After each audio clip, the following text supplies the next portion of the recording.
সমতা ও ন্যায্যতা প্রতিষ্ঠার দাবিতে রাজধানীতে হয়ে গেল নারীর ডাকে মৈত্রী যাত্রা। নারী নিপীড়ন, ধর্ষণ বন্ধ এবং নারীর প্রতি অশালীন ও আপত্তিকর মন্তব্যের প্রতিবাদে আয়োজিত এই মিছিলে যোগ দিয়েছেন প্রগতিশীল নানা শ্রেণী পেশার মানুষ। এর আগে সমাবেশ থেকে এই মৈত্রী যাত্রার ঘোষণাপত্রে ৩ দফা দাবি তুলে ধরেন আয়োজকরা।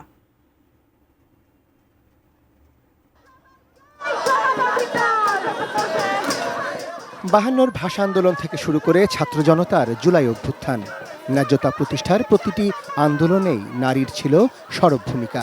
দাবি আদায়ে কাঁধে কাঁধ মিলিয়ে লড়েছেন পুরুষের সঙ্গে। কিন্তু পুরুষতান্ত্রিক সমাজে পাল্টায়নি নারীর প্রতি দৃষ্টিভঙ্গি, থামেনি নিপীড়ন, ধর্ষণ কিংবা নারীর বিরুদ্ধে মৌলবাদের আস্ফালন। এমনটাই দাবি উঠে এসেছে নারীর ডাকে মৈত্রী যাত্রার এই উন্মুক্ত প্ল্যাটফর্ম থেকে।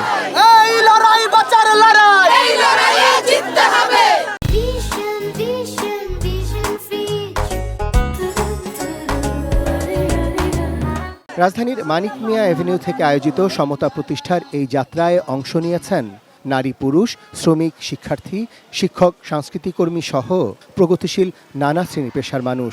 তাদের ব্যানারে, প্ল্যাকার্ডে উঠে আসে নারী অবমাননার বিরুদ্ধে নানা স্লোগান। ফার্মগেট ঘুরে এসে এই মৈত্রী যাত্রা শেষ হয় জাতীয় সংসদ ভবনের সামনে।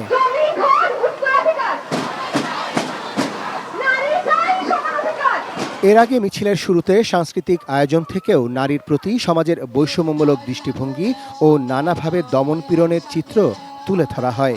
লিঙ্গ বৈষম্য দূর করা সহ অন্তর্বর্তীকালীন সরকারকে তার সাংবিধানিক দায়িত্ব পালনের আহ্বান ছিল আয়োজনের ঘোষণাপত্রের ৩ দফা দাবিতে।